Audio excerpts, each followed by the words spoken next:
రప్పిస్తా. ఈ పాటలో అదే 43వ అధ్యాయం మొదటి మాట చదువుతారా? అయితే యాకోబు నిన్ను సృజించిన వాడగు యెహోవా, ఇశ్రాయేలు నిన్ను నిర్మించిన వాడు ఎలాగూ సెలవిస్తున్నాడు. ఏం చేశాడంట? నేను నిన్ను విమోచించాను, భయపడకము, పేరు పెట్టి నిన్ను పిలిచాను, నీవు నా విమోచకుడా. అందుకే స్టార్ట్ చేశాను అక్కడి నుంచి. నా ప్రాణ ప్రియుడా, నన్నెడబాయని దైవమా. ఆ మాట అక్కడి నుంచే స్టార్ట్ చేసి అసలు 5వ వచనంలో భయపడద్దు, నేను నీకు తోడుగా ఉన్నాను, నేను నీకు తోడై ఉందునంటివే, నేను నీకు తోడై ఉందునంటివే విమోచకుడా. అలాగా దాన్ని సార్థకం చేసుకొని నేను ఇప్పుడు కూడా దేవుడు వాగ్దానం చేసిన తర్వాత ఇది కన్ఫర్మ్ చేసుకుంటాను ప్రభు సన్నిధిలో. కన్ఫర్మ్ చేసుకొని వాస్తవంగా చెప్పాల్సి వస్తే మీరు ఆలకిస్తారు, వింటారు, నేర్చుకుంటారని చెప్తాను. వాగ్దానం చేసినప్పుడు మీరు ఎలా పొందుకుంటారో నాకు తెలియదు, కానీ ఏ అధ్యాయంలో వాగ్దానం చేస్తే ఆ అధ్యాయం అంతా నాదే అనుకుంటా. అధ్యాయాన్ని పూర్తిగా చదువుతాను. అసలు ఎందుకు, ఏంటి అధ్యాయం బ్యాక్గ్రౌండ్, ఈ మాట ఎందుకు చెప్పాడు దేవుడు, ఏ సందర్భంలో చెప్పాడు, దేన్ని ఉద్దేశించి చెప్పాడు అని మొత్తం అందులో ఉండే 43లో ఎన్ని మాటలు? 28 మాటలు. 28 మాటల సారాంశాన్ని మీకు ఒక మాట చెప్పనా? నా దినపాఠాలు ఎన్నున్నా చదువుకున్నా, ఆ ఉపవాసం ఉండే దినం మాత్రం దినపాఠం అయిన తర్వాత మళ్ళొక్కసారి వాగ్దాన అధ్యాయం చదువుకోవటం, వాగ్దాన అధ్యాయం చదువుకోవటం, వాగ్దానం చదవటం, వాగ్దాన అధ్యాయం చదవటం. ఈ కన్ఫర్మ్ ఎప్పుడు ప్రభు మాట్లాడారు, నాకు వృద్ధిగా నా హృదయానికి అందింది. దేవా, నువ్వు ఇచ్చిన మాట కొరకై స్తోత్రం అనుకున్నాను. ఒక పెద్ద ప్రళయం నా జీవితంలో చెప్తానేనండి. సేవ ఎంతో సస్యశ్యామలంగా, నేను ఇక్కడ కూడా చెప్పాను ఈ విషయాల్ని. నాయనా మార్కు, ఇది కొంచెం వైబ్రేట్ అవ్వకుండా పెడతావా? సౌండ్ వైబ్రేట్ అవుతుందిగా, ఇది వైబ్రేట్ అవ్వకూడదు, ఓన్లీ వాయిస్. Jesus check. ఇప్పుడు వచ్చావు దారికి, అది okay. Praise the lord. Hallelujah, hallelujah. కొంచెం డెప్ చేసి, అంటే కొంచెం ఒక్క నూలట తిప్పి ఆపి, ఇంకా దాని జోలికి వెళ్ళొద్దులే, ఎక్కువ పెట్టేసావు. ఓకే. Praise the Lord. చెప్తా నేనండి. సేవకునిగా సేవ ఎంతో, అంటే నాకేంట్లే అని అనుకున్న దినాలు. ఏమంట? నాకేంట్లే. ఎందుకనంటే నాకు వాస్తవంగా చెప్పాలంటే ప్రియులారా, నాకేంట్లేనంటే గర్వంగా కాదు. నాకెంతమంది బిడ్డలున్నారు చూడు. వాస్తవం చెప్పనా, బన్నీను కొనుక్కోవడం కూడా నాకు తెలియదు. వాస్తవం, బన్నీను కొనుక్కోవడం, సొంతంగా షాప్కి వెళ్ళి బన్నీను నా కోసం కొనుక్కున్నది లేదు. నేను ఒక బట్ట కొనుక్కోవాలంటే నాకు ఏమి కావాలో నా సహకారి నాతో ఉండి, ఇక్కడ కూడా చాలాసార్లు అయ్యగారికి కూడా తెలుసు, వచ్చారు. నాకేం కావాలో పిన్ టు పిన్ తెలుసు వాళ్ళకి. నాకు ఇక్కడ ఈ విధంగా ప్రయాణమై ఒక ఊరికి వెళ్ళాలంటే సూట్ కేసు సర్దుకోవడం చేత కాదు నాకు. ఇదే కిర్లంపూడిలో జరిగిన సంభవం చెప్తాను మీకు. ఫస్ట్ ఆఫ్ ఆల్ ఇదంతా జరగనండి. అలా ఉన్న పరిస్థితుల్లో ఒక్కసారి చెయ్యి వదిలిపెట్టేశారు.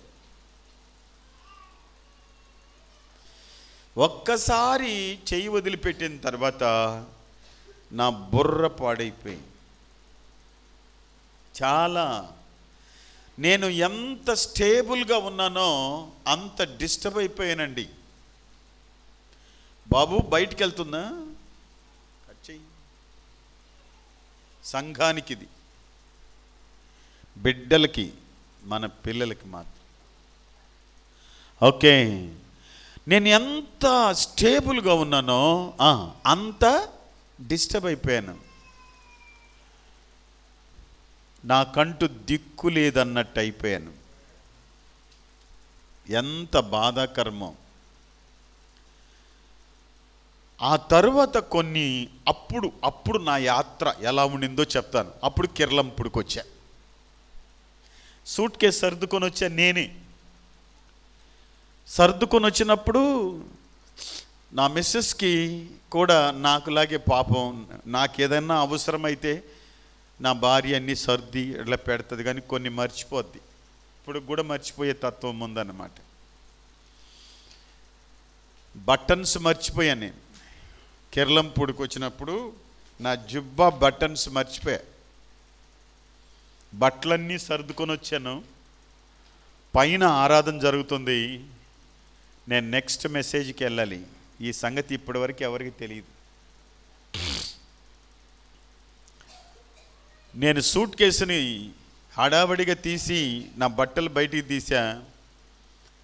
ఈ బటన్స్ ఇక్కడ దొరకవు, చెన్నైలోనే దొరుకుతాయి. ఇవి ఇక్కడ దొరుకుతాయండి, దొరుకుతాయా? అప్పుడు దొరకవు. ఇప్పుడు దొరుకుతాయేమో నాకు తెలియదు మొత్తానికి, బట్ ఇక్కడ దొరకవు. చెన్నైలో కూడా ఏరి తీసుకోవాలండి, ఎక్కడో ఒక చోట దొరుకుతాయి అంతే. ఆ టైంలో బటన్స్ లేవు, ఏం చేయాలా కంగారు. ఎవరో పిన్ ఉంటుంది కదా, ఆ పిన్ను 2 పిన్నులు టేబుల్ మీద పెట్టున్నారు. మన రూమ్లో 2 పిన్నులు ఆ టేబుల్ మీద ఉన్నాయి. త్వరగా పిన్నులు లోపల ఇంజెక్ట్ చేసుకున్నా, కుట్టుకున్నాను.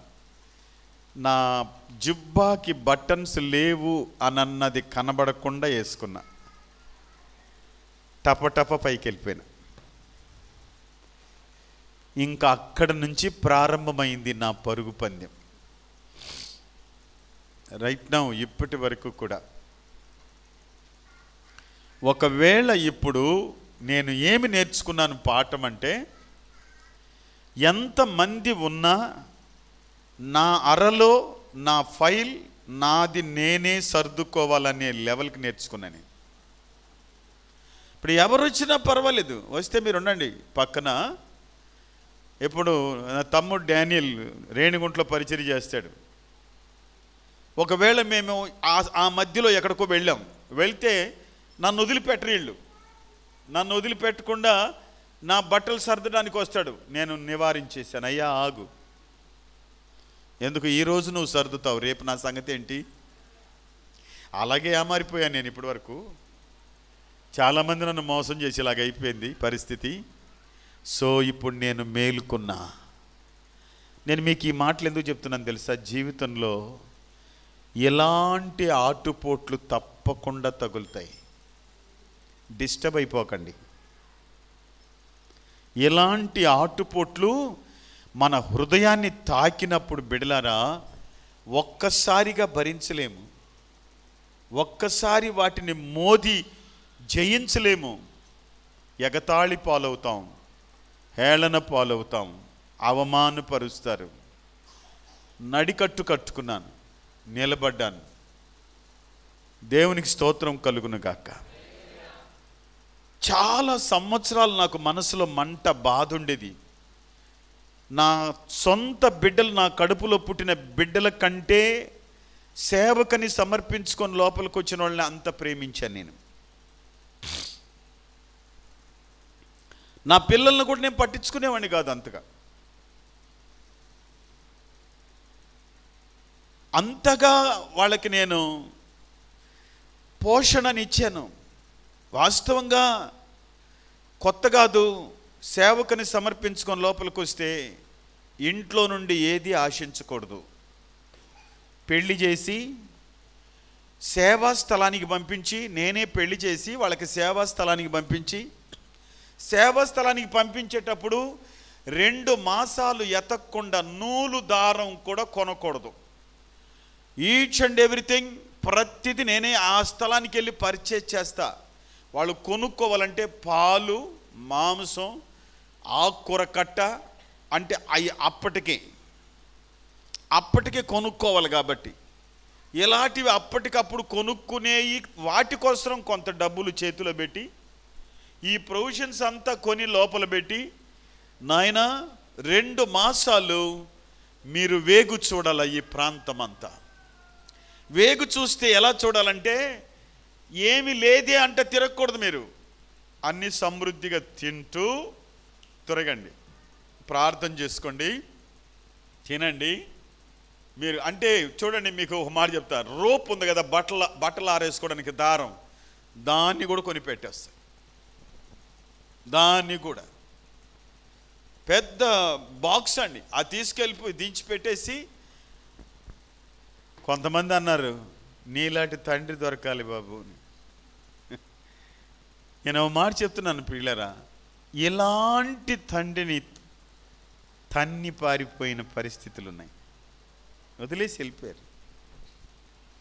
కొన్ని సంవత్సరాల తర్వాత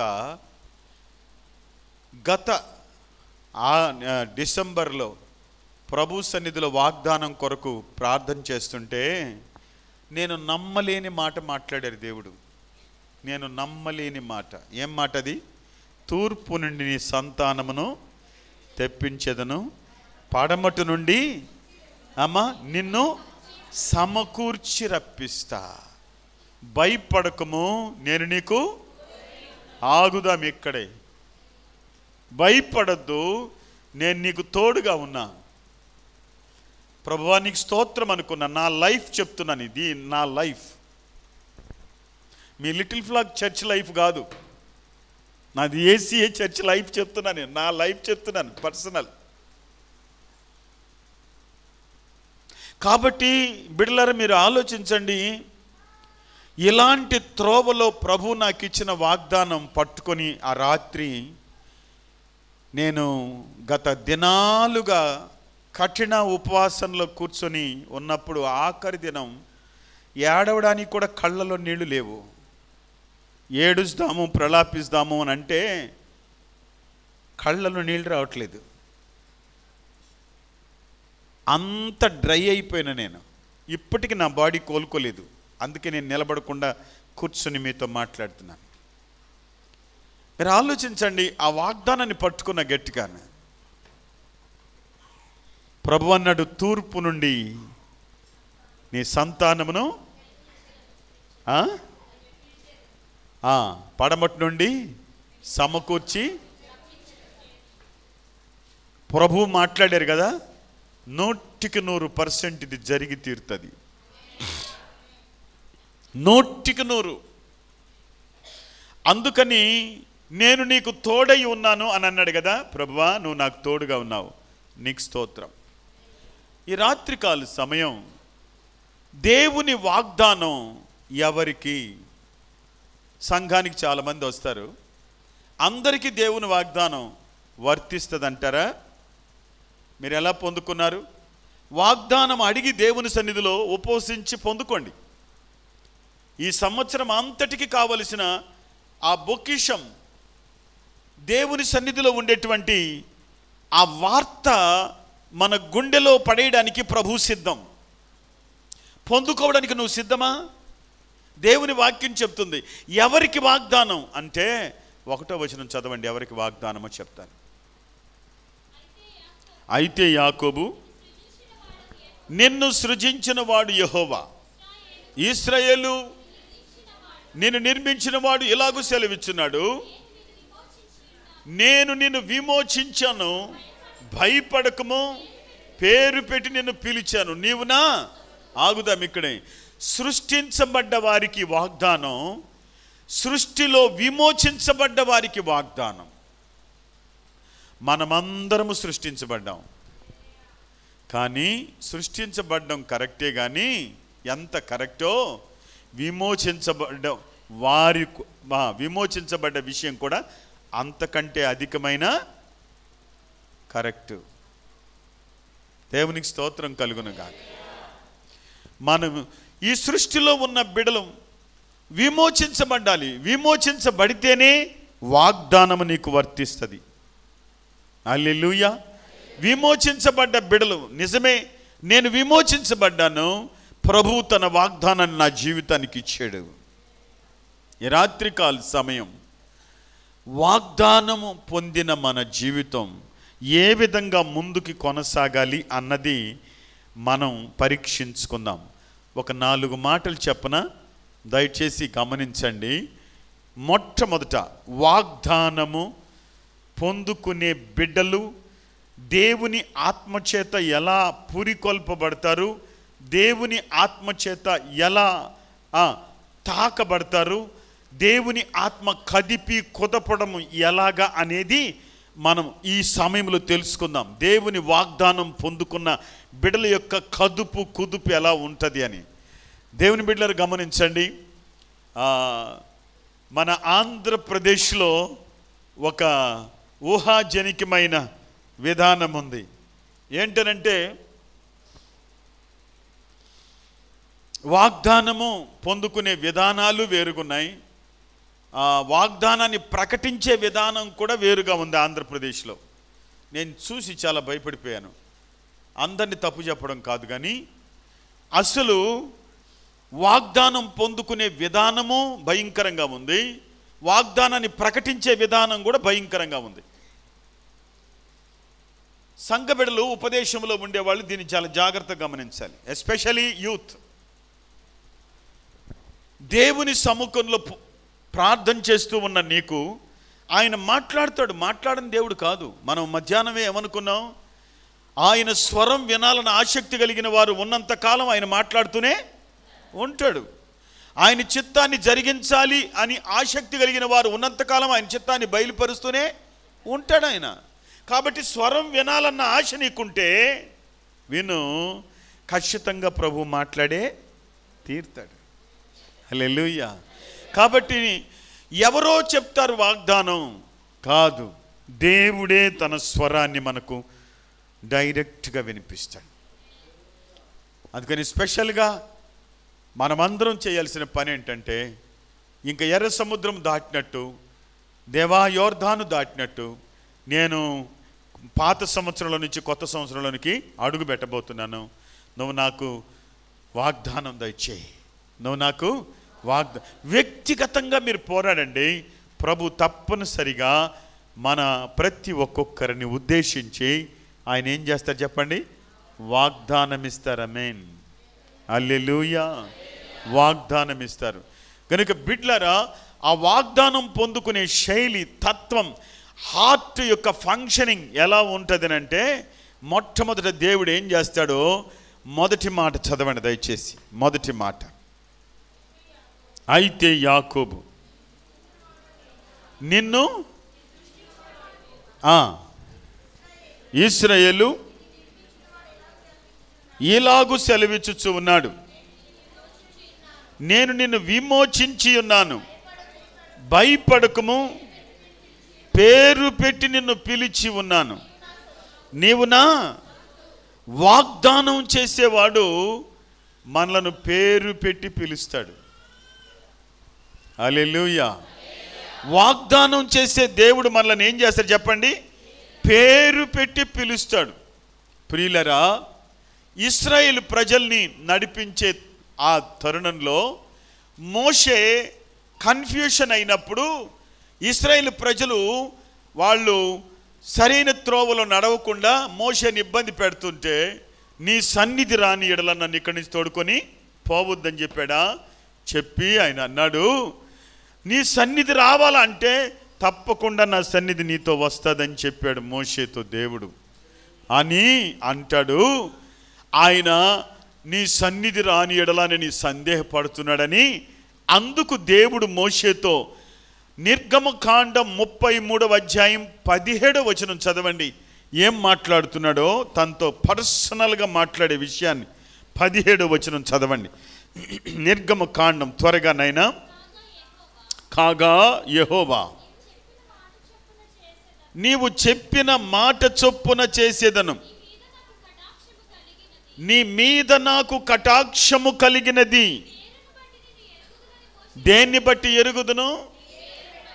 నీ పేరును బట్టి నిన్ను ఎరుగుదును. బాబా బాబా ఆగుదాం. దేవుడు నీ పేరును బట్టి ఎరిగినవాడు. ప్రియమైన దేవుని బిడ్డ, నీ మీద నాకు కటాక్షము కలిగినది, పేరును బట్టి నేను నిన్ను ఎరుగుదును. ఓ నాడు, అది నాడు. క్రొత్త నిబంధనలోకి రండి. యోహాను సువార్త 10వ అధ్యాయం 3వ వచనంలో అంటాడు. యోహాను సువార్త 10వ అధ్యాయం 3వ వచనంలో ఏమంటున్నాడు చూడండి. అతనికి ద్వారపాలకుడు తలుపు తీయును, గొర్రెలు అతని స్వరము వినును. అతడు తన సొంత గొర్రెలను పేరు పెట్టి పిలిచి లోపలికి వెలుపలికి నడిపించును. తన సొంత గొర్రెలను పేరు పెట్టి పిలిచి వెలుపలికి. దీని కింద మీరు అండర్లైన్ చేసుకోండి. ఆయన తన సొంత గొర్రెలను పేరు పెట్టి పిలిచి నడిపిస్తాడు. ఇప్పుడు చెప్పండి, దేవుడు బిడ్డలారా వినండి నాయన, వినండి బాబు, వినండి. మనస్సుని ఇక్కడ పెట్టండి, మనస్సు పెట్టండి బాబు. కాసేపు మీరు వినాలి. ఇప్పుడు నేను ఏం మాట్లాడుతున్నానో మీకు అర్థమైందా? అర్థం కాకని ఎట్టా ఏదో ఉందనుకుంటారు. కాసేపు మౌనంగా నిదానంగా ఆ ప్రజెన్స్ని ఫీల్ చేస్తే నాకు అది కాదు. కానీ విచిత్రం, ఆనందంగా ఆరాధన చేస్తున్నారు, సంతోషంగా వాక్యం వినటానికి ఏమి?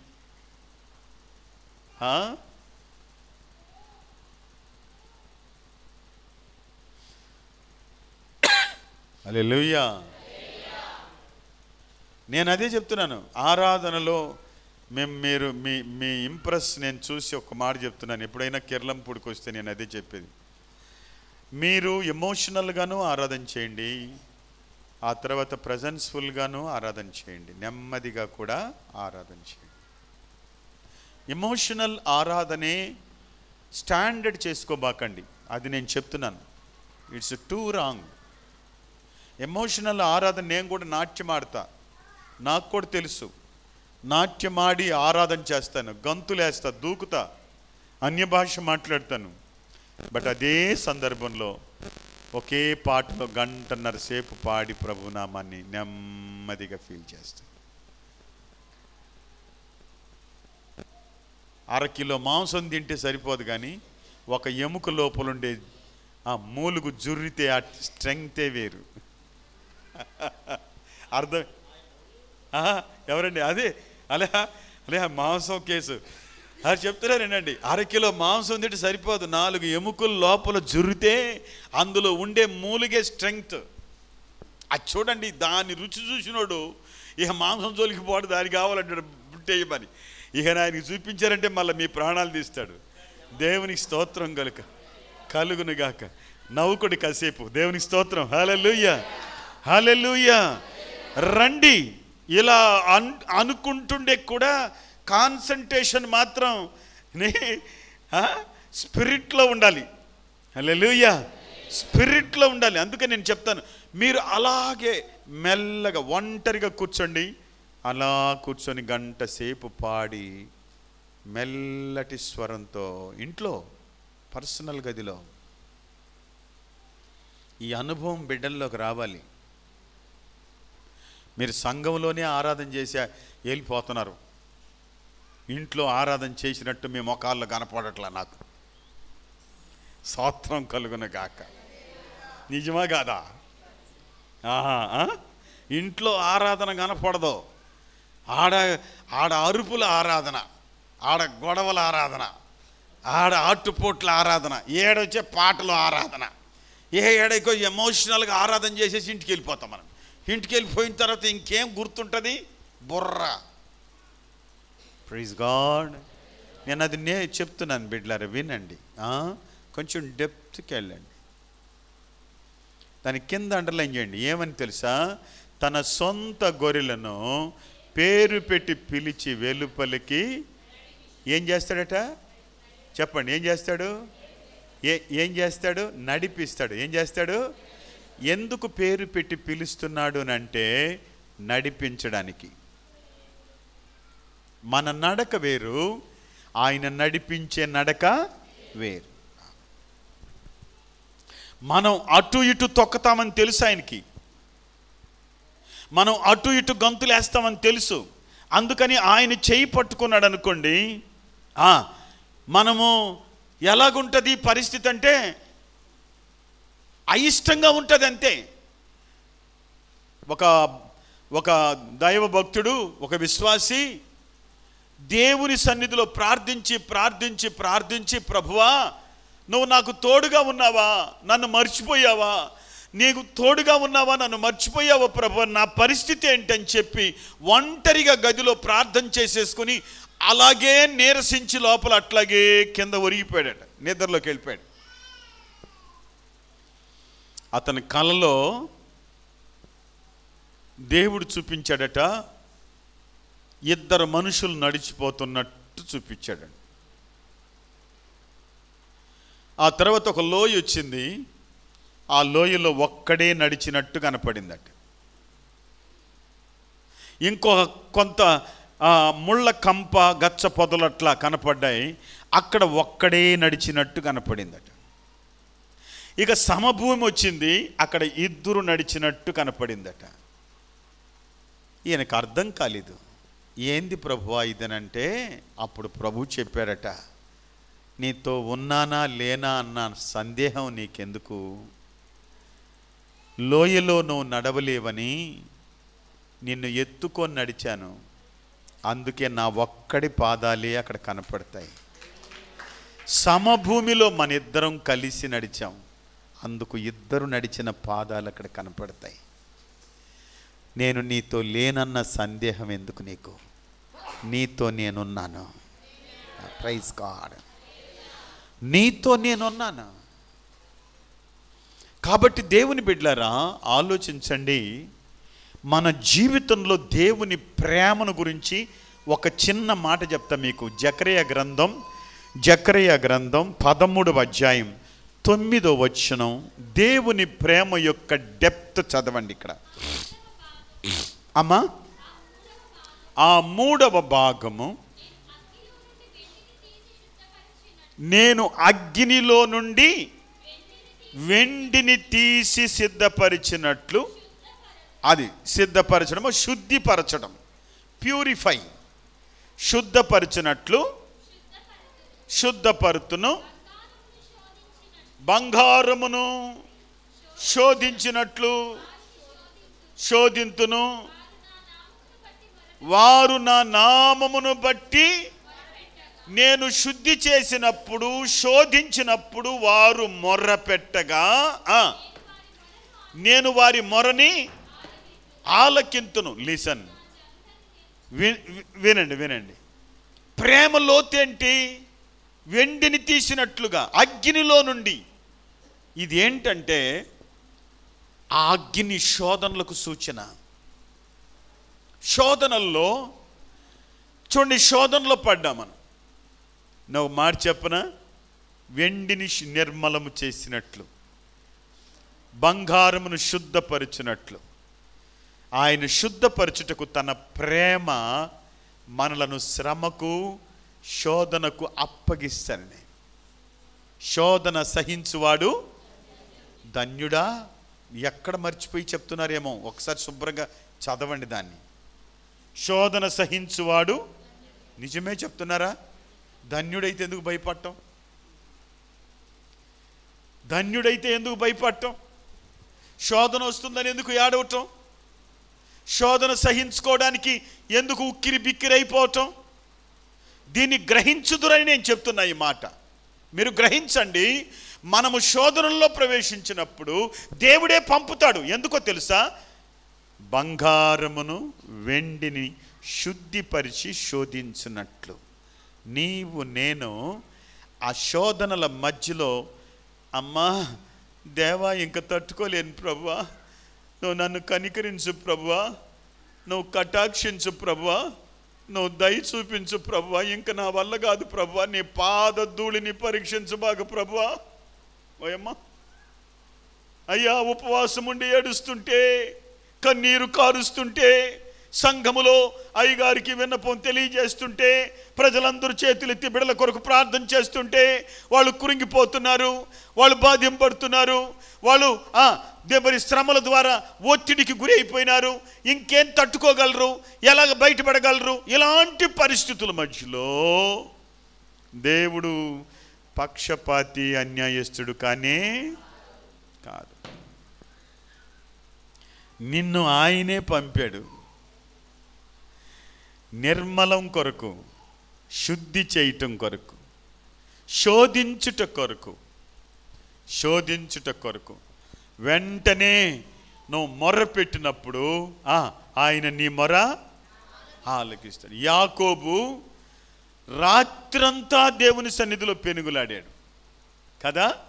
రాత్రంతా దేవుని సన్నిధిలో పెనుగులాడితే మౌనంగా ఉన్నాడు దేవుడు. ఎప్పటి వరకు చెప్పండి? తెల్లవారే వరకు. ఏమిరా యాకోబు అని అనలా, అస్సలు పట్టించుకోలేదండి. అలాగే వదిలిపెట్టి పెనుగులాడుతుంటే చూస్తూనే ఉన్నాడు. ఇక తెల్లవారుచుండగా అప్పుడు అడిగాడు, నీ పేరేంటి చెప్పు. యాకోబు పేరు తెలియదమ్మా? తెలుసు. ఎందుకు పేరు అడిగాడు? యాకోబు అని అడిగి ఆయన నోటితో చెప్పించుకోవాలి, తన నోట చెప్పాలి, కన్ఫెస్ చెయ్యాలి. నేను పాపిని అని కన్ఫెస్ చెయ్యాలి, అతను మోసగాడిని అని కన్ఫెస్ చెయ్యాలి. అతను కన్ఫెస్ చేసినప్పుడు తనలో పశ్చాత్తాపం పుట్టాలన్నది దేవుని యొక్క ఉద్దేశం. ఇది ఆయన ప్రేమ. నా పిల్లలు ఏమైపోకూడదంటే అగ్నికి ఆహుతి అయిపోకూడదు, నరకపాత్రులు అయిపోకూడదు, పాపానికి బలి అయిపోకూడదు, అపవాది చేత వంచబడకూడదు, వారు నాశనం అయిపోయి ఎటుబడి తట్టు వెళ్ళిపోకూడదు. నా పిల్లల్ని నేనే తట్టి సరి చేసుకుంటా. వారిని అగ్నికి అప్పగించి అయ్యో నాయన తండ్రి అంటే వెంటనే నేను వారి మొరని వింటా. చీకటిలో నుండి ఆశ్చర్యకరమైన వెలుగులోకి, చీకటిలో నుండి ఆశ్చర్యకరమైన వెలుగులోకి. ప్రైజ్ ది లార్డ్, హల్లెలూయా. కాబట్టి బిడ్డలారా, మన మార్గమంతా కూడా దేవుడు అలా చూస్తూ పేరు పెట్టి పిలిచి, ఇట్లరా నిన్ను నేను సరిచేస్తా, ఇట్రా నేను నిన్ను సిద్ధపరుస్తా, నేను నిన్ను నడిపిస్తా. నేను నడిపించాను అనుకో, ఎప్పటికప్పుడు సరి చేస్తాను. అందుకే సాధారణంగా టీచర్స్కి ఒక అలవాటు, ఒకటి చెప్తారు, పిల్లలు ఎప్పుడు పొరపాటు చేస్తుంటారో పొరపాటు చేసేటప్పుడే ఆ పొరపాటుని అక్కడే ఖండించాలట. ఈ స్కూల్ టీచర్స్ బాగా తెలుసు. పొరపాటు చేసేటప్పుడు అక్కడే ఖండించాలి, అప్పుడే పట్టుకోవాలి. పిల్లలు తెలియదు కదా, వాడిని పొరపాటు చేసాడు తర్వాత దండిస్తామంటే ఎందుకు కొట్టాడో తెలియదు, మర్చిపోతారు పిల్లకాయలు అప్పుడే. ఎందుకు తిట్టాడో తెలియదు. తల్లిదండ్రులకు కూడా మనం తెలుసుకోవాల్సింది ఏంటంటే, పిల్లలు పొరపాటు చేస్తే చూస్తా గమ్మ నుండి ఎప్పుడో నీ కోపం వచ్చినప్పుడు కొట్టావనుకో, ఎంత చేస్తావని నేను అప్పుడు చూశాను నేను అంటే ఇది గుర్తు కూడా రాదు, అప్సెట్ అయిపోతారు వాళ్ళు. అందుకని పొరపాటు చేస్తూ ఉన్న ఆన్ ద స్పాట్ ఒక తట్టు తట్టి ఇక మీదట ఎప్పుడు ఈ పని చెయ్యొద్దంటే వెంటనే కల మేలుకొని, ఓహో ఇది పొరపాటేమో, ఇది మరలా నేను చేయకూడదేమో, ఇది చేస్తే మా అమ్మకు కోపం వస్తుంది, మా నాన్నకి కోపం వస్తుంది.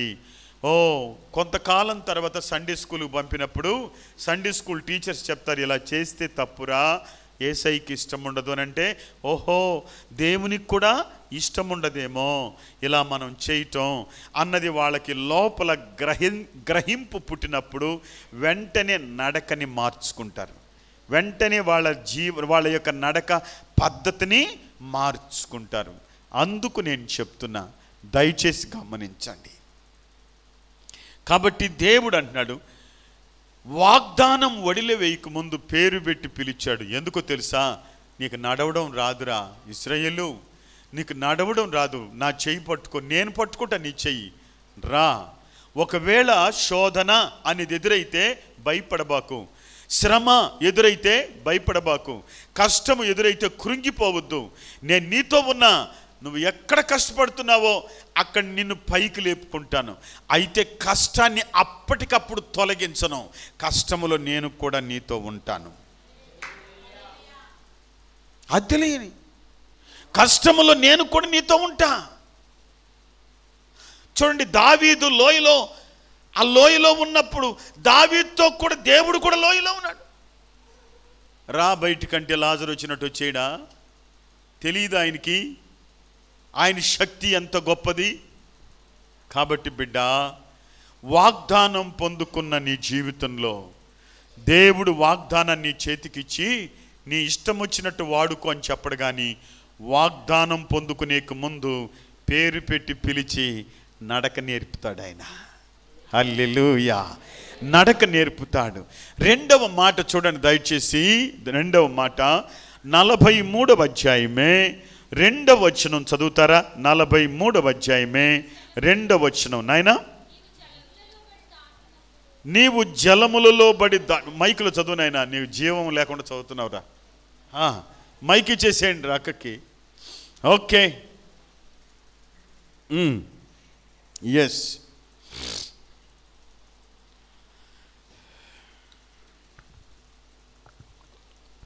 నీవు జలములలో బడి దాటునప్పుడు నేను నీకు తోడయుందును.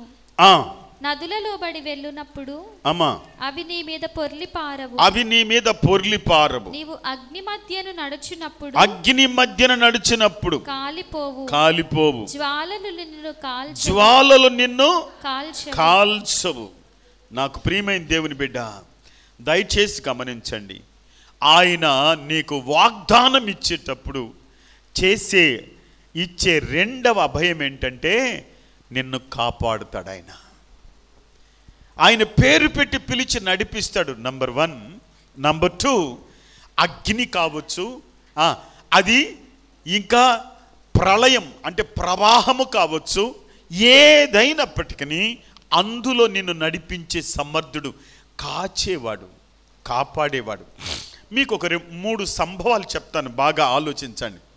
ఐగుప్తులో ఇశ్రాయేలు ప్రజల్ని బయటికి తీసుకొచ్చేటప్పుడు మొట్టమొదటి ఏది ఎదురైంది?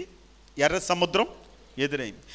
ఇశ్రాయేలు ప్రజల్ని క్షేమంగా అవతల పక్కకు దాటించడానికి ఆయన ఎర్ర సముద్రమునే 2 ప్రాయలు చేశాడు. నంబర్ 1.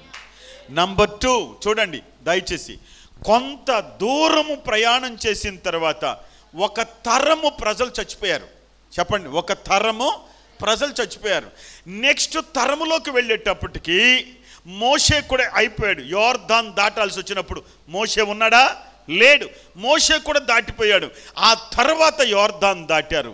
యోర్దాను దాటవలసి వచ్చినప్పుడు కూడా దేవుడు అన్నాడు, నువ్వు అడుగుపెట్టు స్థలము నీకు సొంతం చేస్తాను, భయపడబాకు, నేను మోషేకు తోడుగా ఉన్నట్లు మీకు కూడా తోడుగా ఉంటాను, నీ ఎదుట ఏ మనుషుడు నిలవలేడని చెప్పాడు. చెప్పి నీవు నడవలసిన త్రోవ ఇంతకు ముందు నడిచినటువంటిది కాదని చెప్పి యోర్దాన్ని ప్రాయలు చేశాడు. బాగా మీరు ఆలోచించండి. యోర్దాను 2 ప్రాయలైంది బిడ్డ, దాటేశాడు. ఇలాంటి సందర్భాలు మరొక సందర్భం మీకు గుర్తు చేస్తాను. చూడు, షడ్రక్ మెషక్ అబెద్నెగోలు బబులోన్లో వాళ్ళని కాపాడడానికి దేవుడు 7 అంతల అగ్నిని కూడా చల్లార్చేశాడు. ఏమంట? 7 అంతల అగ్నిని కూడా చల్లార్చేశాడు. మీరు మీ మనోనేత్రాలతో మెల్లగా ఆయన్ని చూడండి. ప్రభువా, ఇదంతా ఎందుకు చేశావు? ఐగుప్తులోనే వాళ్ళని ఉంచి ఐగుప్తునే వారికి అనుకూలంగా చేయలేకపోయావా అని అడిగితే, కాదు, నా ప్రజల్ని నా మార్గంలో వాళ్ళని నడిపించి కాచి ఆ కాపాడే విషయంలో పరిశుద్ధపరుస్తా వాళ్ళని.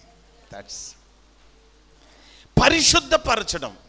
మీకు ఒక మాట చెప్తాను, మానవుడికి 4 తరాలు. ఒక చూడి, బాలురు,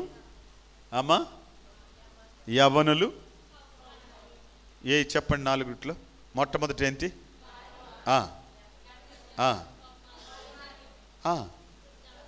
వృద్ధాప్యము. కౌమారం అంటే ఏంటి? నడి వయసా? టీనేజ్ని ఏమంటారు మామూలుగా తెలుగు భాషలో? టీనేజ్ని. దే బాబు ఎక్కడ టీనేజ్ని ఏమంటారు చెప్పండి? టీన్ అంటే యూత్కి, పిల్లలకి మధ్యలో టీన్ ఉంటాడు. అవును, వాళ్ళని ఏమంటారు? నాకు డౌట్, రేపు చెప్పాలి మీరు. బాలు తల్లి ఈయనమ్మ కాస్త. ఇప్పుడు చిన్న పిల్లలు అంటే బాలురీళ్ళు, వీళ్ళని కౌమారం అంటారేమో, నువ్వు గుర్తు చేసుకోండి మీరు. ఒకవేళ నాకు తెలియదు అని చెప్తున్నాను. బాలురు, యవనస్తులు, ఇది కౌమారం అని ఎవరిని అంటారు? మధ్యలో ఉండే టీనేజ్ని ఏమంటారో తెలుసుకోండి మీరు. తెలుసుకొని నాకు చెప్పండి. నేను ఎప్పుడో చలికాలంలో చదువుకున్న వాళ్ళం, మాకు ఇంకా గుర్తుంటాయా చెప్పండి. మీరు ఇప్పుడు చదివి ఇప్పుడు అంతా డాక్టర్లు, పిహెచ్డీలు చేసిన వాళ్ళందరూ ఇక్కడ ఉంటే, మేము ఎప్పుడో చలికాలంలో చదువుకున్న చదువు ఏం గుర్తుంటాయండి బాబు. చూడండి, ఈ 4 దశల్లో బాగా గమనించండి. బాలురు చిన్న పిల్లలు, యవనస్తులు ఒక స్టేజ్కి వస్తే వాళ్ళకి హద్దు అంతు అంత తెలియదు అనమాట. ఉడుకు రక్తం ఏం చేస్తున్నారో వాళ్ళకి అర్థం కాదు. నడి వయసులోకి వచ్చేటప్పటికి కొంతవరకు అర్థమవుతుంది. వృద్ధులకు వచ్చేటప్పటికి అంతా ఉడికిపోయి ఒక చోటకు వచ్చి కూర్చొని ఇంకా మాదే ఉందనాయన అని అంటారు. ఇంకా మాదే ఉందనాయన. అలాగా ప్రియమైన దేవుని బిడ్డలారా, మాదేముందనాయన అనే వయసుకు వచ్చేటప్పటికి కొంతవరకు వాళ్ళలో ఆ నిదానం వచ్చేస్తుందండి, నెమ్మది వస్తుంది. 40వ సంవత్సరం వచ్చిందంటే, 40 years ఏజ్ వచ్చింది ఒక వ్యక్తికేనంటే ఆటోమేటిక్గా నిశ్చలత వస్తుంది, నెమ్మది. నిదానించి ఆలోచిస్తారు, నిదానించి నిర్ణయాలు తీసుకుంటారు, నిదానించి అడుగులు వేస్తారు. ఇక్కడ ఎంతమందికి 40 దాటిందో నాకు అర్థం కాల. 40 దాటిన వాళ్ళందరూ చేతులు ఎత్తండి. మన సంఖ్య తక్కువ ఉన్నట్టుంది. 40 కంటే లోపల ఉండేవాళ్ళు చేతులు ఎత్తండి. ఎత్తరా? 40కి లోపల ఉండేవాళ్ళు. మీరు 40 కంటే పైన ఉన్నారా? 40 కంటే లోపల ఉండేవాళ్ళు చేయెత్తండి. ముందులైన వాళ్ళు ఏమి ఎత్తడం లేదా? ముసలోళ్ళు అయిపోయారా కదా? మీరు 40కి లోపల ఉన్నారంటే ఇప్పుడు ఏంటంటే మీరు అటు ఇటు కాకుండా ఉన్నారు. మీకేం అర్థమవుతుందో ఒక్కొక్కసారి. ఆ నిర్ణయాలు తీసుకునేటప్పుడు కూడా ఇంట్లో కూడా ఉరికిపోతుంటారు, కొంతమంది ఉడికిపోతుంటారు. చూడు నేను చూస్తాను వాళ్ళ సంగతి. రే బాబు ఆగరా అంటాడు తాత. ఇంట్లో పెద్ద ఆయనలే రే తాత అంటాడు. ఆగరా బాబు, పదరొద్దురా, అన్ని రోజులు మనవి కావురా. అది ఉడికి చల్లారిన పాలు, కాగి చల్లారిన పాలు అనే మాట. అన్ని రోజులు మనవి కావురా, కాస్త ఆగురా, పదరబాకురా అంటాడు. అనుభవించిన మనిషి. బిడ్డలు బాగా ఆలోచించండి. ఇదంతా మీకెందుకు చెప్తున్నానంటే, మోషే ఉగ్రుడైపోయి ఐగుప్తులో ఒక మనిషిని చంపి ఇసుకలో పాతేహినాడు. అతన్ని గురించి దేవుడు అంటున్నాడు, సంఖ్యాకాండము 12వ అధ్యాయం 3వ వచనం చదువుతారా? సంఖ్యాకాండం 12వ అధ్యాయం 3వ వచనం. మోషే భూమి మీద ఉన్న వారందరిలో మిక్కిలి సాత్వికుడు. ఎవరంట? మిక్కిలి. చెప్పండి నాతో కూడా. మిక్కిలి. ఏ వయసులో వచ్చిందా సాత్వికం? అది ఏ వయసులో వచ్చింది? దాటేసిందండి. అమ్మా వినండి. సో ఆ స్టేజ్కి వచ్చేటప్పటికి అనుభవం ముదరను వెనక్కి తిరిగి చూస్తే మనం చేసిన చిల్లర పనులు చూసి మనకే సిగ్గేస్తుంది. రక్షించబడ్డ బిడ్డలు వెనక్కి తిరిగి చూస్తే మన పరిస్థితి ఒకప్పుడు ఈ పని మనం చేసామా, ఇట్లాంటి మాటలు మనం మాట్లాడామా, ఇట్లా ప్రవర్తించామా మనము అని ఒక స్టేజ్కి వెళ్ళిన తర్వాత సిగ్గుపడతాం మనం అండి. అవునా కదా? గనుక ప్రియమైన దేవుని బిడ్డలారా, ఇదంతా స్టేజ్ మారే కొద్దీ కారణం ఏమవుతుందంటే వాక్యపు వెలుగులో వారు తమంతట తాము ఏం నియంత్రించుకుంటూ వస్తారు, తమను తగ్గించుకుంటూ వస్తారు, తమను ప్రభువుకు అర్పణగా బలిగా చేసుకుంటూ వస్తారు. అలాగా ప్రభు యొక్క ఆధీనములోకి వెళ్ళిపోతారు. నేను రిక్వెస్ట్ చేసి చెప్పేది ఏంటంటే, ఈరోజు 60 సంవత్సరాల ముసలమ్మకు కూడా 60 సంవత్సరాల వృద్ధులకు కూడా ఈ మార్పు రాకపోవడానికి కారణం ఏంటి? ఇంటర్నల్గా నో చేంజ్. బుద్ధిలో మారలే. ఇంకా వాళ్ళ పిల్లకాయలకు ఆలోచన వచ్చినట్టే వాళ్ళకి కూడా వస్తున్నాయి ఆలోచన. అందును బట్టి 60 ఏండ్లలో కూడా బుద్ధి మారట్లే. 65 ఏండ్లు వచ్చినా కూడా వాళ్ళ బుద్ధి మార్పు రావట్లేదు. ఎందుకు నువ్వు ఇలా ప్రవర్తిస్తున్నావు అని అంటే వాళ్ళ దగ్గర నో ఆన్సర్. బికాజ్ దేవుని యొక్క మార్గములోకి వెళ్ళి నియంత్రించుకోవడం వాళ్ళకి చేత కావడం లేదు. ఈ భౌతిక కోణంలో ఆధ్యాత్మికమైన జీవితాన్ని కట్టుకునే విధానం గమనించాలి. టెంప్టేషన్స్, ఉగ్రులైపోవటం. బాగా మీరు ఆలోచించండి. వాగ్దానము నీ వడిలో పడేటప్పటికీ ఈ వాగ్దాన బలం నిన్నేం చేస్తుంది అని ఆ తర్వాత కోణం ఏం చెప్తుందంటే, నా పిల్లలని నేను పరిశుద్ధపరుచుకుంటాను. హల్లెలూయా. నా పిల్లలని నేను పరిశుద్ధపరుచుకుంటాను. ఇప్పుడు చూడండి, షడ్రేక్, మెషకు, అబేద్నెగోల్ అగ్నిలో పడిపోయి బయటికి తీసుకొని వచ్చేటప్పటికి అక్కడున్న రాజు అంటున్నాడు, మహోన్నతుడైన దేవుని సేవకులారా, మహోన్నతుడైన దేవుని సేవకులారా. వాళ్ళ బయటకు వచ్చిన తర్వాత వాళ్ళని డాక్టర్లు పరీక్ష చేస్తే అగ్ని వాసన అంటలేదు, వాళ్ళ వెంట్రుకలు కాలేదు, వాళ్ళ బట్టలు కాలేదు. వాళ్ళు స్పష్టంగా లోపల బయట ఎట్టున్నారో లోపల అట్టున్నారు, లోపల ఎట్టున్నారో బయటకు అట్టొచ్చారు. దీని ఆంతర్యం ఏంటంటారు? ఆంతర్యం ఏంటంటారు?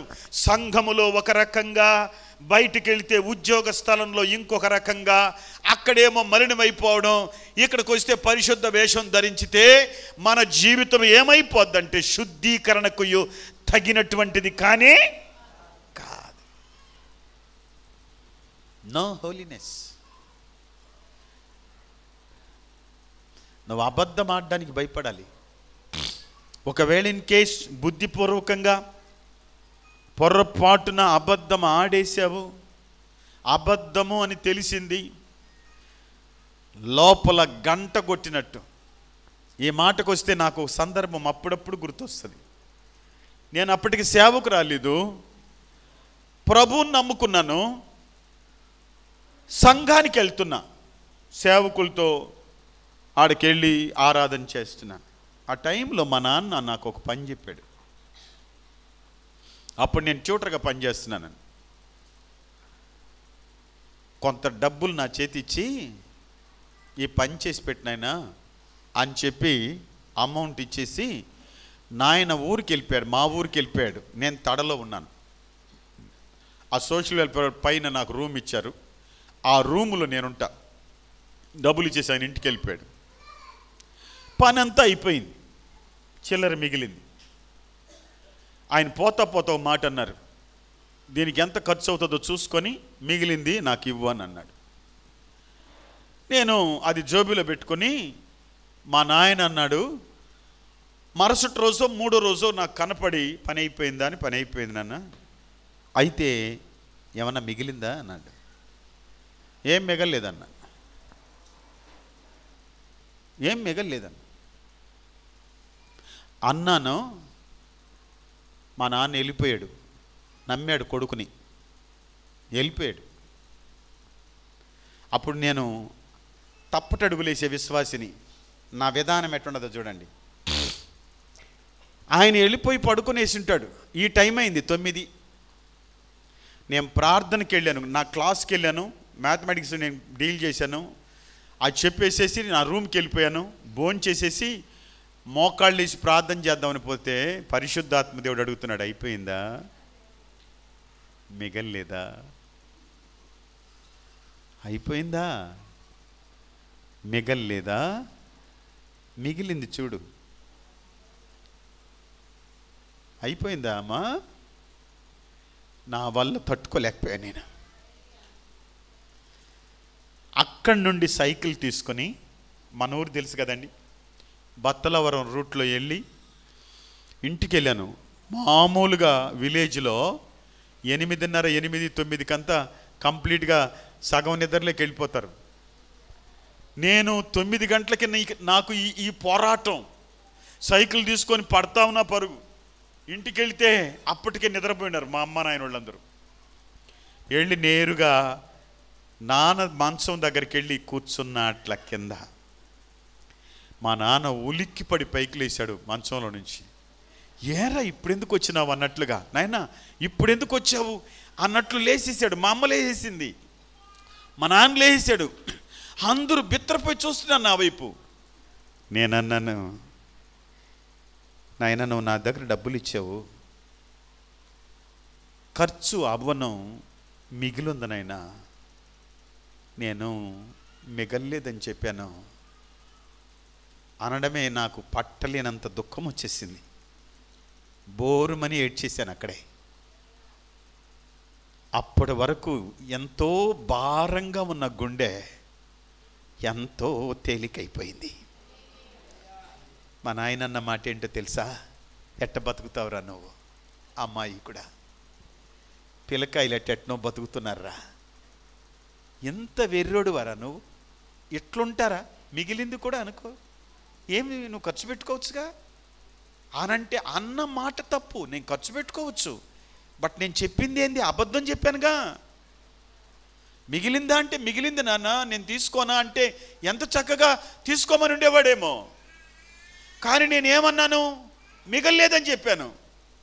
ఆ మాట నన్ను పట్టుకునేసింది. ఈరోజు మీ ముందు కూర్చోవడానికి కారణం ఏంటో చెప్పు. ముందు కూర్చొని కూర్చేసుకోవడానికి బైబుల్ ట్రైనింగ్ అయి రాలేదమ్మా నేను. నాకు బైబుల్ ట్రైనింగ్ తెలీదు. ఏ కాలేజీలో నేను బైబుల్ ట్రైనింగ్ చేయలేదు. కానీ ఒక్కటి మాత్రం వాస్తవం, ప్రభు పాదాలు చెంత నేర్చుకున్నది వాస్తవం. హల్లెలూయా. ఆ అబద్ధం ఎప్పుడైతే నేను పోయి మా నాన్న దగ్గర ఒప్పుకున్నానో, నేను రియలైజ్ అయిపోయానో, పశ్చాత్తాపం అయిపోయిందో, మా నాయన నన్ను క్షమించాడు, నేను పోయేటప్పుడు ఎంతో భారంగా వెళ్ళాను, వచ్చేటప్పుడు నేను ఎంతో సంతోషంగా వచ్చాను. ఇప్పుడు వెళ్ళాను నేను ప్రార్థన గదిలోకి, ప్రభువా ఒప్పుకున్నానంటే పరిశుద్ధాత్మ దేవుడు ఎంత చల్లటి చూపు చూశాడో నా మీద. దేవుని నామానికి మహిమ కలుగునగా. మీరు నేను ఒక రోజున ప్రభువు ముందు నిలబడాలి. మనం ప్రభువు ముందు నిలబడేటప్పుడు మన పరాక్రమమో, మన ప్రభావమో, మన అంతస్తో, మనకున్న గ్రేడో ఏది మనలను ఎన్నిక చేయదు. కానీ నీ లోపల ఉన్న చిత్తశుద్ధి, నీ లోపలున్న ప్యూరిటీ, నీ లోపలున్న శుద్ధీకరణ. నువ్వు బయటకు లాగున లోపలకు లాగున ఉంటావా? నువ్వు బయట ఎట్లున్నావో లోపలట్టుండు, లోపలెట్టున్నావో బయటట్టుండు. తప్పు అయితే తప్పు అని చెప్పు, రైట్ అయితే రైట్ అని చెప్పు. ఎక్కడ మాట మార్చొద్దు, మాట మార్చొద్దు. దేవునికి స్తోత్రం కలుగునుగాక. పేరు పెట్టి పిలిచి నడిపించే దేవుడు, నిన్ను కాపాడి శుద్ధీకరించే దేవుడు. ఆయన శుద్ధీకరణ కొరకే నువ్వు సహవాసంలోకి రావాలి. మనకి ఇష్టం వచ్చినప్పుడు రావచ్చు పోవచ్చు, దాని గురించి నేను నువ్వు పర్టికులర్గా ప్రతి దినం శుద్ధీకరణ కొరకే కొంత టైం తీసుకోవాలి. లోపల నీ ఆంతర్య శుద్ధీకరణ కొరకే సమయం తీసుకోవాలి. ఒక దైవజనుడు అంటాడు, మన చేత 2 బైబిళ్ళు ఉండాలి అని.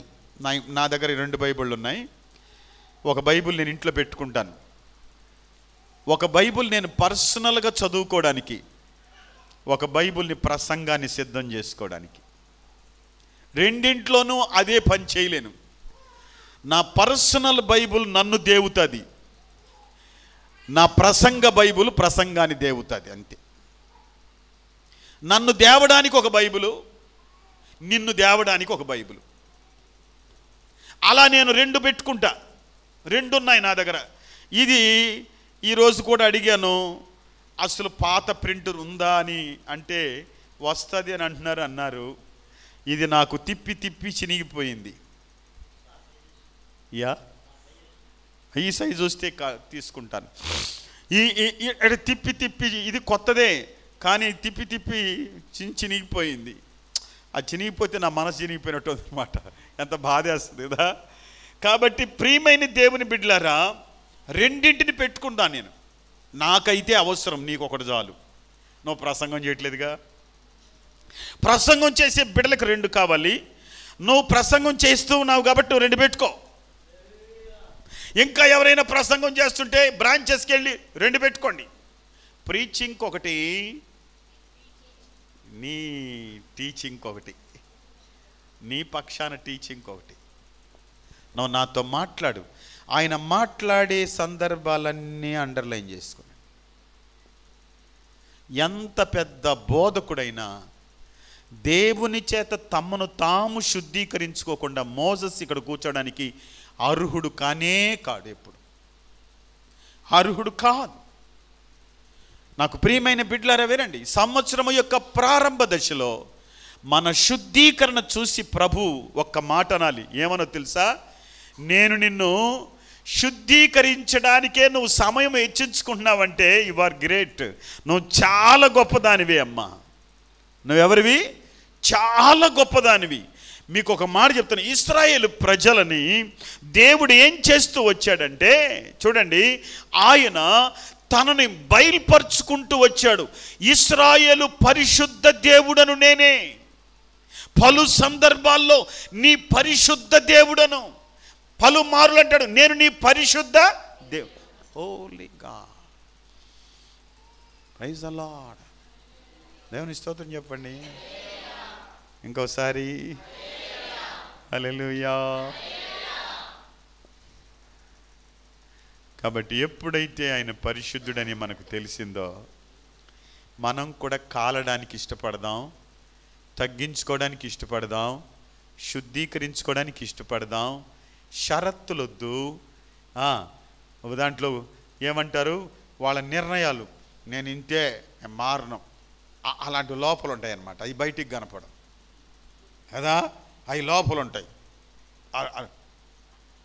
అది చూడండి, తెలియకుండానే పిల్లలకి ఇలాంటివి, పెద్దోళ్ళకి కానీ చిన్న, ఇవేమి మనం బైబిల్ కాలేజీకో లేకపోతే ఇంకో కాలేజీకో పోయి నేర్చుకోబడలే. ఉగ్గు పాలల్లోనే వచ్చేస్తుంది ఆ స్వభావం.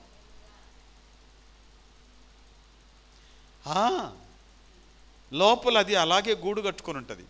దాన్ని పగలగొట్టి బయటికి తీయాలి, దాన్ని విరగ్గొట్టి బయటికి తీయాలి, దాన్ని నలగొట్టి బయటికి తీయాలి. నువ్వెవరివో తెలుసా? ప్రియమైన బిడ్డవి, స్వకీయ సంపాద్యము దేవునికి. నువ్వు స్వకీయ సంపాద్యం, దేవుని స్వకీయ సంపాద్యం, ఆయన సొత్తైన ప్రజలు. కాబట్టి స్వకీయమా సంపాద్యమా, నువ్వు సపరేట్గా నీ నిర్ణయాల మీద నువ్వు బ్రతికితే పరిశుద్ధపరచబడటానికి కుదరదు. ఆయన స్వకీయ సంపాద్యం ఆయనదైన శైలిలో నడవాలి. అప్పుడే నీవు శుద్ధీకరణకు నేరుగా వెళ్ళగలవు. దేవునికి స్తోత్రం. శుద్ధీకరించుకునే సంఘమా దేవుని దృష్టిలో బలమైన సంఘం. పేదదానివిగా నువ్వు ఉండొచ్చు, పేదవాడివిగా ఉండొచ్చు, ఏమి లేని బిడ్డవుగా నువ్వు ఉండొచ్చు. నువ్వు ఎక్కడికి వెళ్తున్నావేమా అంటే, మందిరానికి వెళ్తున్నాను. ఎందుకు వెళ్తున్నావు? నువ్వు ఉన్నట్టే నేనున్నానే, నీకంటే నేను బాగున్నానని లోకస్తులు చెప్పొచ్చు కదా. లోకస్తులు నీకంటే నేను బాగున్నాను, నువ్వే మందిరానికి పోయి ఏం కోలుకున్నావంటే, నీకులాగా నేను అంతఃపురాన్ని కట్టలేదు కానీ నీకంటే పరిశుద్ధంగా ఉండటానికి వెళ్తున్నాను. అది పరిశుద్ధంగా బ్రతకడానికి వెళ్తున్నాను. పరిశుద్ధుని ఆశ్రయించడానికి వెళ్తున్నాను. ఎంత గొప్ప భాగ్యమో. వాగ్దానం పొందుకునే బిడ్డల్లో మరొక కోణం రండి, దయచేసి గమనించండి. 4వ వచనం చదువుతారా? 4వ వచనం నాయన 43:4. యెషయా 43:4. అబ్బా, నీవు నా దృష్టికి ప్రియుడవైనందున ఘనుడవైతివి, నేను నిన్ను ప్రేమించుచున్నాను గనుక నీకు ప్రతిగా మనుషులను అప్పగించునను, నీ ప్రాణమునకు ప్రతిగా జనములను అప్పగించుచున్నాను. నేను నిన్ను ప్రేమించుచున్నాను గనుక నీవు నా దృష్టికి ప్రియుడివి. ఇప్పుడు చెప్పు, మీకు ఒక మాట చెప్తాను.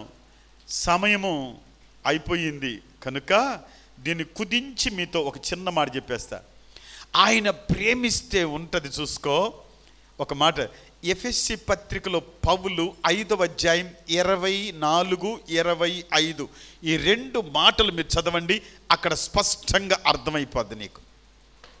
ఎఫెసీ పత్రిక, నాయన నువ్వు అట్ట చదివితే నాకు వినబడదురా, నా చెవిలో పడేటట్టు చదువు.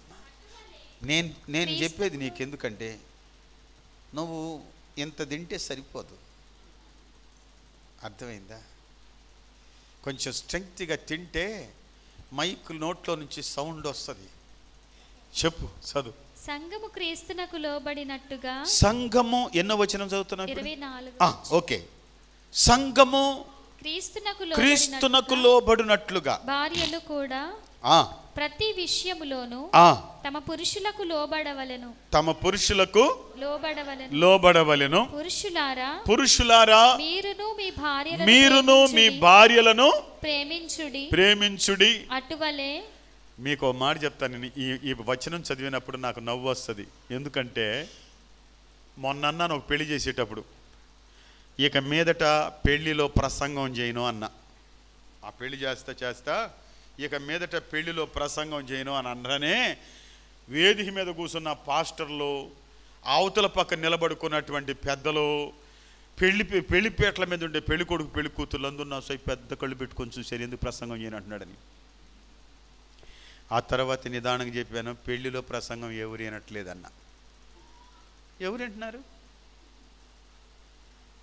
వచ్చిన వాళ్ళందరూ అమ్మాయి మూతి ఎట్టుంది, ముక్కు ఎట్టుంది, పిల్లోడు ఎట్టుండాడు, ఓహో ఈడు జోడు బాగున్నారా, ఆడవరకు అయింది. రిసెప్షన్ ఎప్పుడు అయిపోయింది, భోజనాలు ఏం చేశారు, ఇక ఇందులోకి వెళ్ళిపోయారు అంతే.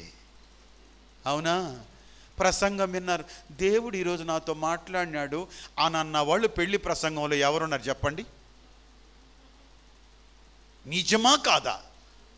మరి నేను నిజం చెప్పేందుకు మీ దగ్గర నన్ను ఇలా చూస్తే నాకు భయం వేస్తుంది. అమ్మ నన్ను ఇలా చూస్తే భయం వేస్తుంది. ప్రియమైన దేవుని బిడ్డలారా, ఎంతోమంది పెళ్లి ప్రసంగంలో ఒకసారి నేను చేస్తూ ఒక మాట అన్నానా, ఒక ఆయన కోపం వచ్చింది. ఆయన లేడులే, చచ్చిపోయాడు. ఒక ఆయన కోపం వచ్చిందండి. ఆయన ఆఫీసర్, ఆయన రిటైర్డ్. అప్పుడే వెనకాల కూర్చున్నాడు. ఎంతవరకు భార్యలను చెయ్యి చాపి కొట్టనోళ్ళు ఎవరన్నా ఉంటే పైకెత్తండి చెయ్యి అన్నానా. ఆయనకి నిన్నెవరండి ఆ మాట చెప్పమన్నదని. అక్కడ చేరుకొని అంటున్నాడు, అవన్నీ అడగకూడదు అన్నాడు. అక్కడ చేరుకొని నేను అడగడానికి ఎక్కడికి వచ్చానన్న ఆ మాట చెప్పాను. అడగడానికే వచ్చాను ఇక్కడికి. నేను రిజిస్టర్ని, ఆథరైజ్డ్ పర్సన్, అందుకని నేను అడగడానికి వచ్చా, నాకు ఉంది హక్కు, అందుకే అడుగుతున్నా అని అన్న. గమనైపోయాడు పాపం. ఆ తర్వాత నాకు ఫ్రెండ్ అయిపోయాడులేండి, స్నేహితుడు అయిపోయాడు, కలుపుకునేసాను. చెప్తున్నా ఆ మాట అన్నాను, భార్యని కొట్టని వారు ఎవరైనా ఉంటే. నేనంటాను సేవకుల మీటింగ్లో కూడా ఈ మాట చెప్పాల్సి వచ్చింది, కారసారంగా చెప్పాల్సి వచ్చింది. ఒక సందర్భంలో చాలా పరిస్థితులు దారుణం అండి. బిడ్డలు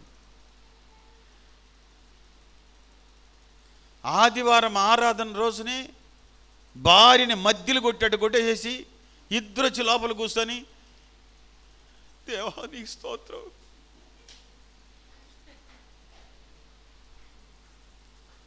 ఇలాంటి పరిస్థితులు ఈ సంవత్సరం మారాలి.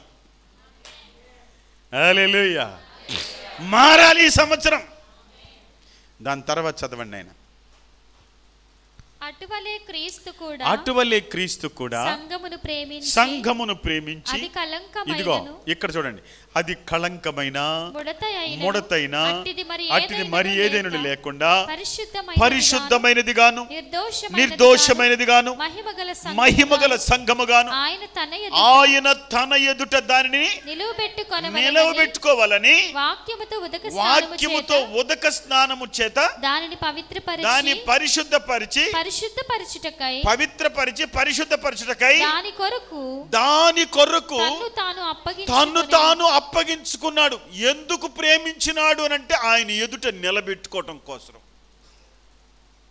పావర్ అది కళంకమైన ముడతైన అటుది మరి ఏదైనా లేకుండా పరిశుద్ధమైందిగా నిర్దోషమైందిగా పవిత్రమైందిగా మహిమగల అబ్బా చప్పలు కూడా దేవుని నామని మహిమపరు. వాగ్దానం పొందిన నీ జీవితంలో నువ్వు ఒక పవిత్రురాలుగా, నువ్వు ఒక ప్రత్యేకించబడ్డ బిడ్డవుగా, ప్రభువా నేను నీతో కూడా ఉన్నానయ్యా, చెప్పు, నేను నీతో కూడా ఉన్నానయ్యా. ఆయన అంటాడు నిన్ను విడిచి నేను ఉండలేను అని అంటాడు ఆయన. నువ్వంటావు నిన్ను విడిచి నేను ఉండలేను అంటావు నువ్వు. దేవునికి స్తోత్రం. ఆయన ఎదుట నువ్వు, నీ ఎదుట ఆయన. Praise the Lord. ఒకరి ఎదుట ఒకరు పరస్పరం. దేవుని ఎదుట నువ్వు, నీ ఎదుట దేవుని పరస్పరం. ఆయన చూడండి, మన చుట్టూ ఆయన తిరుగుతుంటాడు, ఆయన చుట్టూ మనం తిరుగుతుంటాం. ఈ భాగ్యం చూసారా? ఆయన చుట్టూ మనం తిరుగుతాం. ఆరాధనై ఆరాధనై స్తుతి ఆరాధనై ఆరాధనై ఉదయమున సాయంత్రమున ఆరాధన ప్రభు యేసుకి. ఉదయమున సాయంత్రమున ఆరాధన. నువ్వు ఆ విధంగా అంటే ఆయన చూస్తాడు. నేనున్నానుగా, నేను కూడా ఉన్నాను.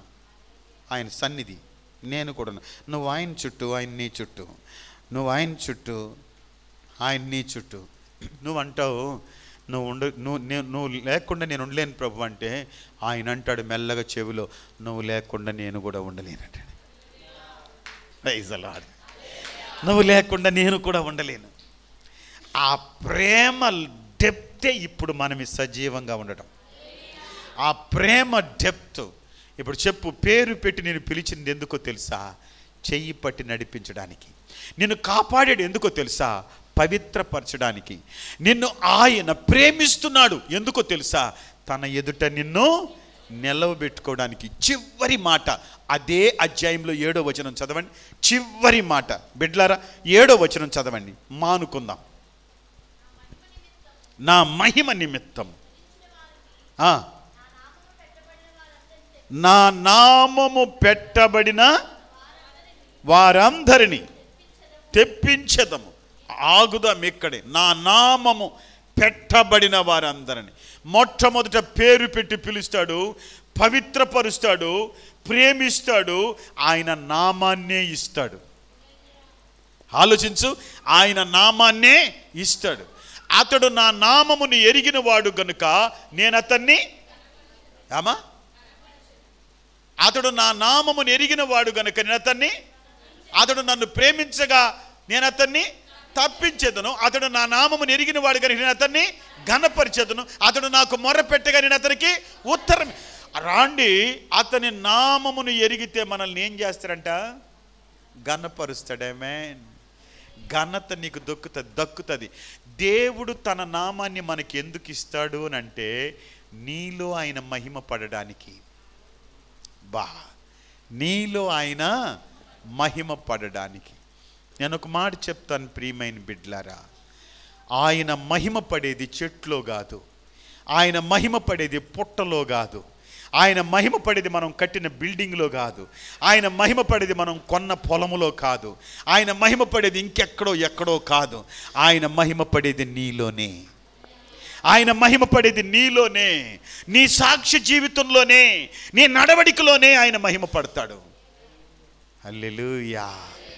ఇప్పుడు చెప్పు, వాగ్దానము యొక్క ఫలం నా జీవితంలో పరిపక్వతలోనికి రావడానికి నన్ను పేరు పెట్టి పిలిచి చెయ్యి పట్టి నడిపించావు. నా జీవితంలోనికి వాగ్దాన ఫలం పరిపక్వతలోనికి రావడానికి నన్ను శుద్ధీకరించి పవిత్రపరిచావు, నన్ను కాపాడి పవిత్రపరిచావు, కాచి పరిశుద్ధపరిచావు, పవిత్రపరిచావు, ప్రేమించి ఎదురుగా నిలబెట్టుకున్నావు. అంత మాత్రమే కాదు, నీ నామాన్ని ఇచ్చి నీవు నాలో మహిమపడ్డావు, మహిమ పడుతూ ఉన్నావు. ఇంకా నేను మిమ్మల్ని ప్రశ్న అడగనా?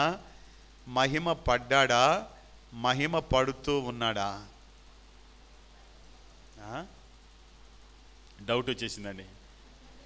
మహిమ పడ్డాడా, మహిమ పడుతూ ఉన్నాడా? ఎంతమంది దీనికి సరైన ఆన్సర్ చెప్పగలరు? ప్రైజ్ ఇస్తే పోగొట్టుకుంటారు ఎందుకు కొత్త సంవత్సరం ఆరంభాన? ఏమ్మా అమ్మా? మహిమ పడుతూ ఉన్నాడు. Very good. ఏదో పడతాడా? మహిమ పడతాడు. Very good. వాడికి తెలిసిన భాషలో చెప్పాడు బిడ్డ. అమ్మ కూడా చెప్పింది మహిమ పడుతూ ఉన్నాడు అని. కొంచెం కొంచెం కాసేపండి. ఇంకా ఎవరైనా ఆయన మహిమ పడ్డాడా, మహిమ పడుతూ ఉన్నాడా? ఏమా స్ట్రాంగ్గా చెప్పరా? మహిమ పడుతూ, మహిమ పడలేదా? మహిమ పడలేదా? మహిమ పడుతూ ఉన్నాడా? దీనికి సరిగా మహిమ పడ్డాడు. ఇంకా ఎవరైనా మహిమ పడ్డాడా, మహిమ పడుతూ ఉన్నాడా? మహిమ పరచబడ్డాడు. మహిమ పరచబడ్డాడు గనుకనే మహిమ కంటిన్యూషన్. మహిమ పడుతూ ఉన్నాడు అంటే రేపు చూసుకుందాం అనుకుంటాను, ఎల్లుండి కూడా చూసుకుందాం, అవతల రోజు కూడా చూసుకుందాం. మహిమ పడ్డాడు. నా జీవితంలో ఆయన మహిమ పడ్డాడు. ఎప్పుడు రక్షణ అభిషేకము నీ శిరస్సు మీదకి వచ్చిందో దేవుడు నీలో మహిమ పడ్డాడు అంతే. ఎప్పుడు ఆయన ఆత్మకు నువ్వు నీ మీద దిగిపోయిందో దేవుడు నీలో మహిమ పడ్డాడు. ఎప్పుడు ప్రభు నిన్ను ప్రత్యేకించుకున్నాడో దేవుడు నీలో మహిమ పడ్డాడు. ఆయన మహిమ పడ్డాడు గనుకనే నీలో ఉన్న మహిమ అది ధరించుకొని తిరుగుతూ ఉంది. హల్లెలూయా. మహిమను ధరించుకొని తిరుగుతూ ఉంది. ఈ గుడారములో నీళ్లు, ఈ బాటిల్లో నీళ్లు ఉన్నాయి, బాటిల్ నీళ్ళను ధరించుకొని తిరుగుతూ ఉంది నా కోసం. నాకెప్పుడు దాహం వస్తే అది నన్ను తీరుస్తుంది. హల్లెలూయా. నీలో ఎప్పుడు దాహం వస్తే, ఎప్పుడు నీ అవసరత అయితే, ఎప్పుడు నీకు అక్కరైతే నీలో ఉన్న దైవ మహిమ తీరుస్తూ వెళ్ళిపోతాడు. దైవ శక్తి నిన్ను కప్పుతూ వెళ్తాడు. ఈ భాగ్యాన్ని స్వతంత్రించుకోవాలి. అట్టి ఆత్మచేత నింపబడాలి. భయపడకము, నేను నీకు తోడుగా ఉన్నా. నీ చెయ్యి పట్టి, నేను పేరు పెట్టి పిలిచింది ఎందుకు? చెయ్యి పట్టి నడిపిస్తాను. నేను కాపాడింది ఎందుకు? శుద్ధీకరిస్తా. నిన్ను ప్రేమించింది ఎందుకో? నా ఎదుట నిన్ను నిలబెట్టుకుంటాను. నా నామాన్ని నీకెందుకు ఇచ్చానో తెలుసా? నీలో నేను మహిమ పడతా. నీలో నేను 2025 సంవత్సరం దేవుడు ప్రతి ఒక్కొక్క బిడ్డని మహిమపరిచి తన కొరకు ఏర్పరచుకున్న బిడ్డలు మీరు బలమైన సాధనాలుగా, పనిముట్లుగా పని చేయబోతున్నారు. దేవుని కొరకు నిలబడబోతున్నారు. దేవుని కొరకు సాధించబోతున్నారు. దేవుని కొరకు దేవుని యొక్క నామాన్ని నిలబెట్టబోతున్నారు. దేవునికి స్తోత్రం. అందరూ మోకరించండి, ప్రార్థన చేసుకుందాం. ప్రభు ఆత్మ మీకు తోడుగా ఉండను గాక.